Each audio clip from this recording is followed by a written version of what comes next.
September 12th, 1958, 11:47 p.m. Big Sam's hand was shaking as he wrapped his fingers around the pistol grip. $50,000. That was the price the five families put on Bumpy Johnson's head. And Sam, Bumpy's bodyguard for 5 years, the man Bumpy called brother, had taken the contract. The plan was simple. Walk into Lenox Lounge, wait until Bumpy was distracted, one shot to the back of the head, disappear into the night. Sam walked in. Bumpy was at his table, back turned, vulnerable. Sam drew his weapon, aimed, pulled the trigger. Click. Nothing. The room went silent. Bumpy turned around slowly, looked Sam dead in the eyes, and said 5 words that would become legend. "I've been counting on you." What nobody knew, what history books won't tell you, is that Bumpy Johnson had known about the hit for 3 weeks. And what he did in those 3 weeks didn't just save his life, it changed the rules of power in Harlem forever. To understand what happened that night at Lenox Lounge, you need to understand who Bumpy Johnson was in 1958. He wasn't just another gangster. He was Harlem's protector, the man who stood between his community and the wolves that wanted to devour it. By the late 50s, Harlem was under siege. The Italian mob, specifically the 5 families, had been trying to take over the neighborhood's numbers racket for years. Numbers was big money, poor folks betting nickels and dimes that added up to millions, and the Italians wanted every penny. But there was a problem. His name was Bumpy Johnson. Bumpy had built something the Italians couldn't understand. He didn't rule through fear alone. He ruled through respect. When Harlem families couldn't pay rent, Bumpy paid it. When the police harassed black businesses, Bumpy made phone calls that made the harassment stop. When Italian mobsters tried to muscle in on local operations, Bumpy pushed back, hard. The 5 families had tried everything. They'd sent enforcers. Bumpy sent them back in ambulances. They'd tried negotiating. Bumpy told them Harlem wasn't for sale. They'd tried bribing politicians.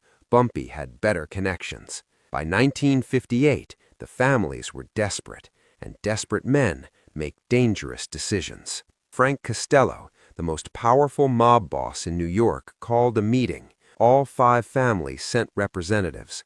The topic? The Bumpy Johnson problem. "We've tried force, we've tried money, we've tried politics," Costello said, his voice cold and flat. "None of it works. This man is untouchable." "So what do you suggest?" asked Carlo Gambino, lighting a cigar. Costello leaned forward. "We make him touchable. We find the one person he trusts completely, and we turn them." That's when someone mentioned Big Sam. Samuel, or Big Sam, Foster had been with Bumpy since 1953. 6'4", 260 pounds of muscle and loyalty. He'd taken bullets for Bumpy twice. He'd been there when Bumpy's mother died. He'd been at Bumpy's side through wars with Dutch Schultz's old crew, through police raids, through everything. If anyone could get close enough to kill Bumpy Johnson, it was Big Sam. The families sent Tony, the collector, to make the approach. Tony was a specialist. He didn't break legs or crack skulls. He found weaknesses, and every man had a weakness. August 20th, 1958, 3 weeks before the shooting. Big Sam was leaving his apartment on 132nd Street when a black Cadillac pulled up. The window rolled down. Tony Marconi sat in the back seat, smiling like an insurance salesman. "Sam, right? Big Sam? I heard a lot about you." Sam's hand moved toward his waistband, where he kept a .45. "Who's asking?" "A friend. Someone who wants to make you a very wealthy man." Tony gestured to the empty seat. "5 minutes. Hear me out. If you don't like what I say, you walk away. No hard feelings." Sam should have walked away right then, but curiosity is a dangerous thing. He got in the car. Tony didn't waste time. "You're a smart man, Sam. You know how this works. You're loyal to Bumpy, and that's admirable. But loyalty doesn't pay for your daughter's medical bills." Sam's jaw tightened. His youngest daughter, Keisha, had been sick with tuberculosis for 6 months. The treatments were expensive. The hospital bills were piling up. Sam had asked Bumpy for help, and Bumpy had given him $2,000, but it wasn't enough. It was never enough. Tony opened a briefcase. Inside were neat stacks of $100 bills. $50,000, that's what we're offering. Enough to pay every medical bill. Enough to move your family somewhere safe, somewhere clean where your daughter can breathe. For what? Sam asked, though he already knew the answer. One bullet, one moment. You walk into Lenox Lounge on September 12th. Bumpy will be there, like he always is on Friday nights. You wait until he's distracted. One shot to the back of the head. Quick, clean, then you disappear. We have a car waiting, new identities for your whole family. By morning, you'll be in Miami. By next week, you'll be someone else entirely. Sam stared at the money. $50,000. His daughter's life, his family's future, all for one trigger pull. And if I say no? Sam asked quietly. Tony's smile faded. Then your daughter dies slowly in that charity ward hospital. Then you keep working for Bumpy, watching your back every day, knowing that one day a bullet with your name on it is coming. Because that's how this life ends, Sam. You know it, I know it. The only question is whether you die poor or rich. Sam got out of the car without saying a word, but the briefcase stayed with him. Tony had left it on the seat, the stacks of money visible, tempting. That night, Sam couldn't sleep. He kept seeing his daughter's face, her labored breathing, the way she tried to smile through the pain. He kept seeing that briefcase full of money, enough money to save her, enough money to give his family a real life. 3 days later, Sam made his decision. He called the number Tony had left him. I'm in, Sam said, but I want the money up front. Half now, half after. Done, Tony replied. Welcome to the winning side. What Big Sam didn't know, what Tony didn't know, was that before Sam even got into that Cadillac, Bumpy Johnson already knew about the approach. Bumpy Johnson didn't become the King of Harlem by trusting people. He became king by knowing people, by understanding that every man has a price, every man has a weakness, and every man can be bought or broken. Bumpy had eyes everywhere. Bartenders, shoeshine boys, cab drivers, janitors, people nobody noticed, people the Italian mob never thought to pay attention to. And one of those people, a parking attendant named Jerome, had seen Tony Marconi's Cadillac pull up outside Sam's apartment. He'd seen Sam get in. He'd written down the license plate. 2 hours later, Jerome was in Bumpy's office above Small's Paradise Jazz Club. Tony Marconi's car, Jerome said, sliding a piece of paper across the desk. Parked outside Big Sam's place this morning. Sam got in, stayed for 5 minutes, got out. Bumpy looked at the paper, then at Jerome. You sure it was Marconi? Positive. I've seen him before. Collects from the Italian joints on the east side. Bumpy was silent for a long moment. Then he opened his desk drawer, pulled out $500 and handed it to Jerome. You didn't see anything. You weren't there. Understand? Yes, sir, Mr. Johnson. After Jerome left, Bumpy sat in his office for 2 hours, thinking. Sam had been with him for 5 years. Good years. Loyal years. They'd been through wars together. Bumpy had trusted him with his life. But now the Italians were in Sam's ear. And if there was one thing Bumpy knew about desperate men, it was this. They made bad choices. Bumpy could have killed Sam right then. One phone call and Sam would disappear into the East River. That's what most men in Bumpy's position would have done. Eliminate the threat. Move on. But Bumpy Johnson wasn't most men. Over the next 3 weeks, Bumpy watched Sam carefully. He saw the way Sam's hands shook sometimes. He saw the worry in Sam's eyes. He saw a man struggling with an impossible choice, loyalty or survival. And Bumpy made a decision. He wouldn't kill Sam. He'd teach him. Bumpy called in a favor from a gunsmith in Brooklyn, a man named Victor, who'd been modifying firearms for Bumpy for 15 years. "I need you to do something for me," Bumpy said. "I need you to make a gun that doesn't work." Victor was confused. "You want a broken gun?" "No, I want a gun that looks perfect, feels perfect, but when you pull the trigger, nothing happens. No bullet, no firing pin strike, just a click." "You want a dummy gun, a very convincing dummy gun. Can you do it?" Victor could. Within 3 days, he delivered a modified .38 Special that looked identical to Sam's service weapon. Same weight, same feel, but completely inoperable. The next part required precision timing. Bumpy needed to swap Sam's real gun with the dummy without Sam noticing. That meant getting into Sam's apartment when Sam wasn't there.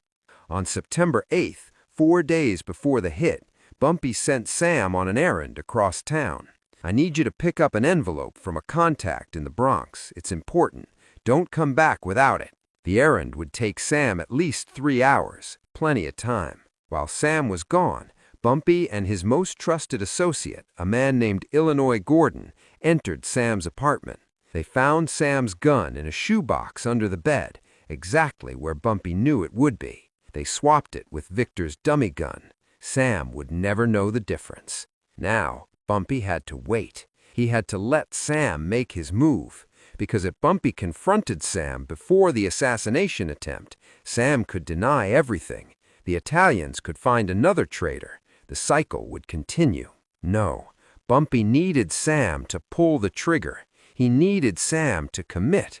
And then, in that ultimate betrayal, Bumpy would reveal the truth, not just to Sam, but to every person in that room, to all of Harlem, to the 5 families.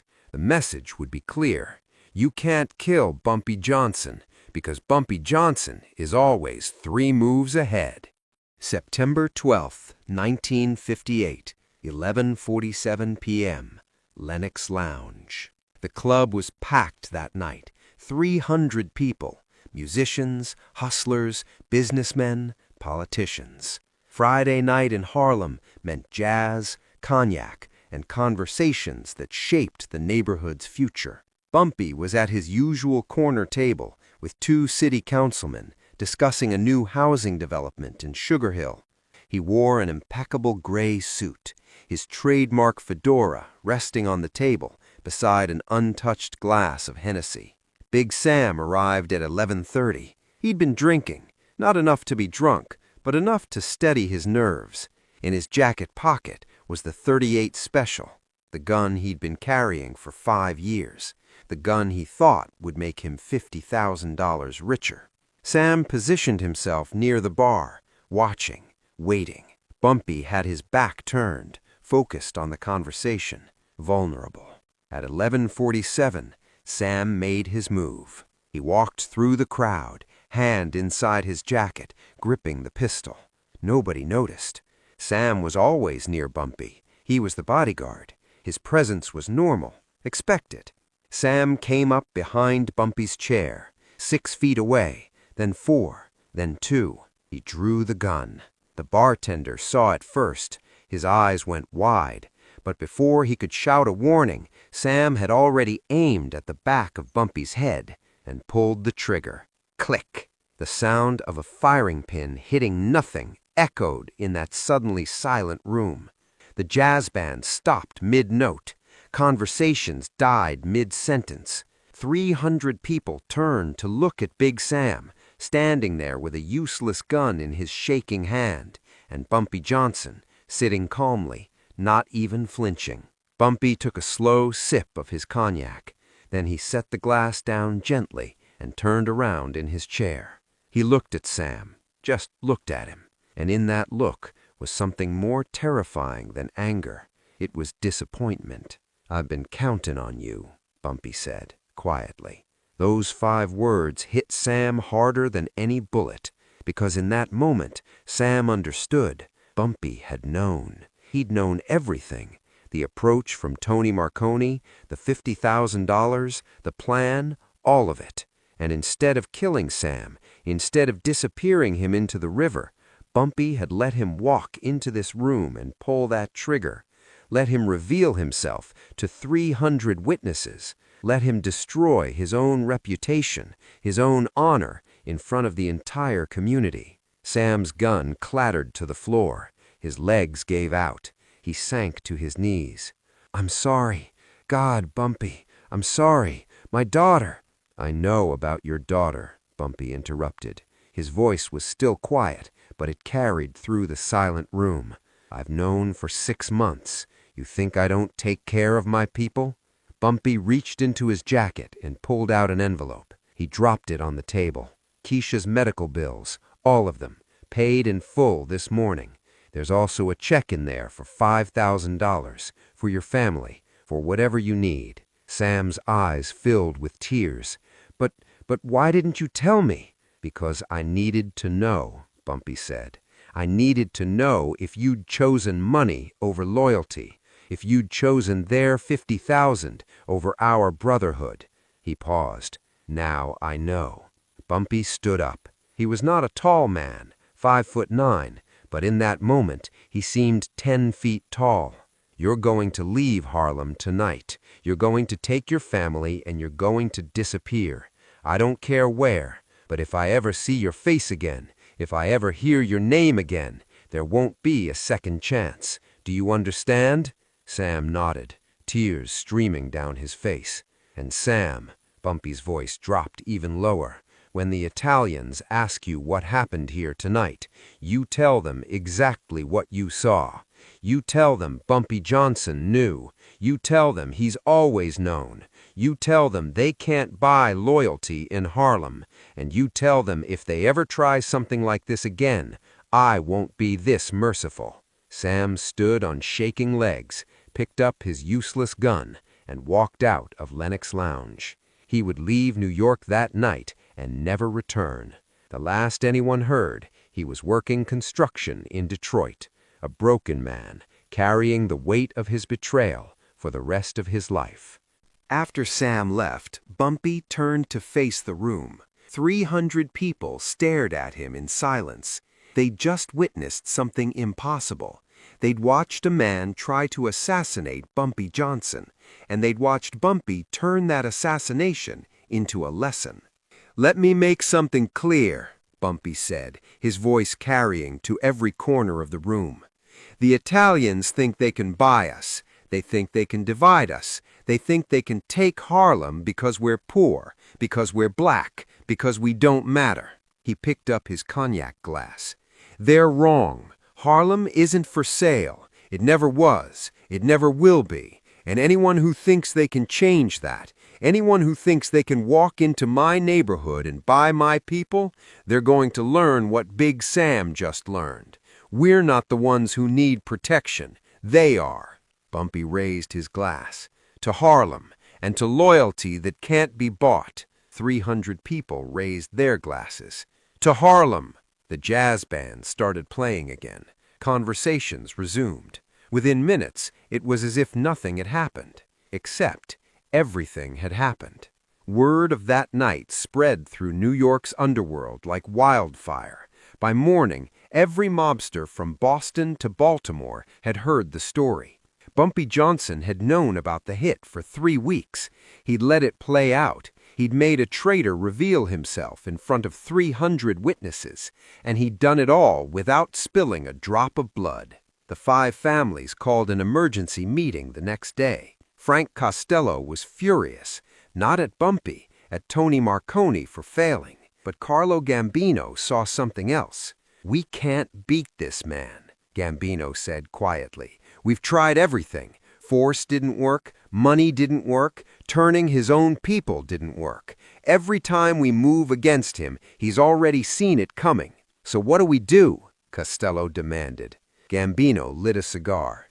"We leave Harlem alone. We focus on Brooklyn, Queens, the Bronx, but Harlem belongs to Bumpy Johnson, and trying to take it from him is just going to cost us more money and more men." It was the first time the 5 families had ever backed down from a territorial dispute, but they had no choice. Bumpy Johnson had proven something that night at Lenox Lounge. He wasn't just a gangster, he was a strategist, a chess player who saw 10 moves ahead. and you don't play chess with a grand master unless you're ready to lose. The story of Big Sam's betrayal became legend in Harlem. People told it for decades, passed it down to their kids, their grandkids. It became more than just a story. It became a lesson about loyalty, about staying 3 steps ahead, about what real power looks like. Word spread fast through the underworld. By the next morning, every mobster from Boston to Baltimore knew what happened, and the 5 families, they called an emergency meeting. Carlo Gambino said something that day that nobody expected. "We leave Harlem alone. We can't beat this man." It was the first time the Italian mob ever backed down without a shot being fired. Bumpy Johnson lived another 10 years after that night. He died in 1968, not from a bullet, but from a heart attack. Ironically, in the same Lenox Lounge where he'd faced down Big Sam. But here's the thing. Bumpy proved something that night that most people miss. The most dangerous weapon isn't a gun. It's knowing what's coming before your enemy does. It's turning their plan into your victory. It's playing chess while they're still learning checkers. Big Sam took $50,000 from the mob. He left New York with nothing but shame. And Bumpy, he went back to his corner table, finished his cognac, and kept being the king of Harlem. Look, if this story got you hyped, do me a favor, hit that like button real quick. And if you're not subscribed yet, what are you waiting for? We're dropping these Bumpy Johnson stories every day, and trust me, the next one is even crazier. Drop a comment and let me know, could Bumpy have handled this differently? Would you have let Sam walk out alive? And hey, turn those notifications on, because next week we're telling the story of how Bumpy Johnson walked into Lucky Luciano's office unarmed and walked out with the deal of the century. You don't want to miss that. Remember, in Harlem, respect wasn't given, it was earned. And Bumpy Johnson earned his every single day.